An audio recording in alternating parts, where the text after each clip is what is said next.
Alors, je vois que c'est la fin de l'heure. On va donc en rester là pour le cours d'aujourd'hui. Merci de votre écoute. Et puis, si vous avez des questions ou quoi que ce soit, n'hésitez pas à m'envoyer un petit mail. Je serai ravie de vous répondre. Pardon. Je vous souhaite à toutes et à tous une excellente soirée. Et Au puis, revoir. au revoir. Bonne soirée, madame. Merci à vous aussi. Madame? Madame? Oui, Inès? Oui, désolée, j'avais des questions par rapport au cours. Je peux vous les poser? Oui, il n'y a pas de souci, tout à fait. Attrape le cours. Oui. Parce que j'ai tout noté. C'est bien. J'ai trouvé, madame. Oui, c'était par rapport au gars dont vous nous avez parlé, vous nous avez raconté sa vie et tout. Je crois que c'était Monsieur Duchesne, un truc Racine. comme ça. Ouais, Racine, ouais. Racine, Ouais. oui, c'est ça. Oui. Ouais. J'ai pas compris. Parce que vous nous avez dit, les personnages, ils doivent être fixes sur scène. Genre, ils doivent pas bouger. Je comprends pas, parce qu'ils bougent, les gens.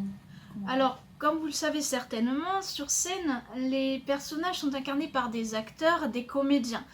Et ce sont ces personnages qui sont fixes et non les acteurs qui sont fixes. C'est-à-dire que les personnages sont basés sur des stéréotypes et des clichés de la société classique du XVIIe siècle.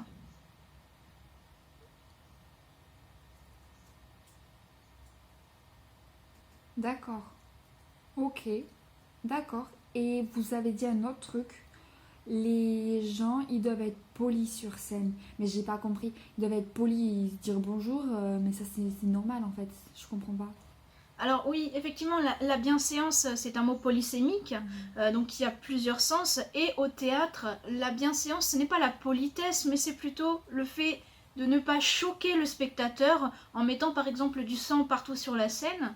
Par exemple, on va tuer un personnage dans les coulisses, puis venir expliquer sur scène aux autres personnages présents sur scène et ainsi qu'au public que le personnage a été tué. On va pas mettre du sang partout sur la scène comme on peut voir dans vos films d'épouvante. Mais ça veut dire qu'il n'y a pas d'action? Il n'y a pas de baston? Il y a rien? Il y a pas de truc? Alors, si vous attendez à voir un Tom Cruise, ça va être mission impossible. Parce que chez Racine, dans le théâtre du XVIIe siècle plus généralement, mais chez Racine plus précisément, les personnages sont plus sentimentaux. Ils exposent leurs sentiments et sont rarement dans l'action, car l'être humain, l'être pensant, est plus dans la réflexion que dans la spontanéité de l'action. Donc c'est pour ça que Racine va plus se porter sur les émotions de ses personnages. D'accord. On peut dire que Racine, du coup, on peut dire que c'est un intellectuel. On peut dire ça dans les copies ou à l'oral, on peut dire c'est un intellectuel. Oui, tout à fait. Racine était un lettré, il avait le goût pour les lectures anciennes, il en avait un réel intérêt, contrairement à certaines personnes. Il pouvait justement se permettre d'accentuer et de donner de l'importance aux émotions et aux sentiments de ses personnages. Il avait la richesse des mots, et donc c'est pour ça qu'on peut tout à fait dire que Racine était un intellectuel. Oui, tout à fait. D'accord. Et vous avez parlé d'un autre gars, mais j'ai pas le nom, je me souviens plus. Je crois, que c'est un chanteur. Mais il y avait aussi un dessin animé quand on était petit avec un chien. Vous savez, c'était un gars qui gardait un chien. Et je crois qu'il parlait, le chien. C'était quoi le générique?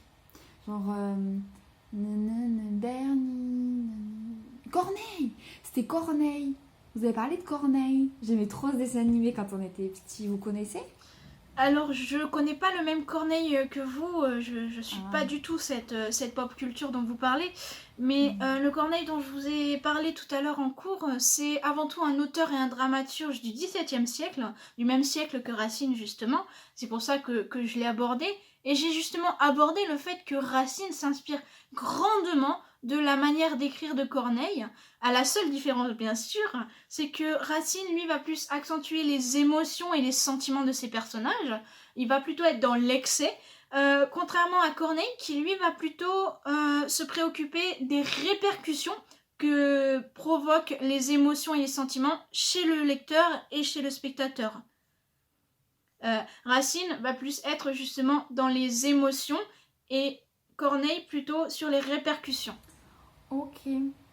Et j'ai lu les documents que vous nous avez envoyés, madame. C'est bien. Et j'aime bien, c'est sympa. C'est bien, c'est avec les Alexandrie, Alexandra, là, je sais plus. Alexandrin. Ouais, Alexandrie, c'est pareil, ouais.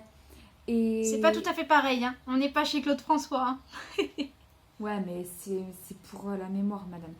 Et mémo... Mnémotechnique. Pour la mémoire. Et je me demandais, vous savez, c'est pareil à la fin. Oui. Dans des phrases ou des mots à la fin, là, c'est pareil. Oui. Sur ce que vous avez envoyé, c'est joli, j'aime bien. Vous savez, c'est le même truc, je sais plus, je crois que c'est les métaphores. On appelle ça les métaphores. Non, c'est pas les métaphores, c'est autre chose, c'est une autre figure de style. Je suis sûre que vous le savez, je l'ai dit en cours. Attendez. C'est les rimes? Oui, tout à fait, c'est tout à fait ça, effectivement. C'est tout à fait ça, justement, ces rimes et ces alexandrins, Racine va beaucoup en employer dans ses mots et dans ses écritures, parce que cela provoque une fluidité et une harmonie dans les mots et les expressions qu'il emploie pour présenter les émotions et les sentiments de ses personnages. Ok. Mais j'aimais bien, c'est sympa à lire. Merci madame, hein, en tout cas, parce que... Merci. Avec plaisir, Inès. Et je vous souhaite une bonne soirée. Bonne soirée à vous aussi. Vous êtes sympa, madame. Je pensais pas, mais vous êtes sympa. Merci. Merci, je crois. Bonne soirée, Inès. Bonne soirée. Au revoir, madame. Au revoir. Alors...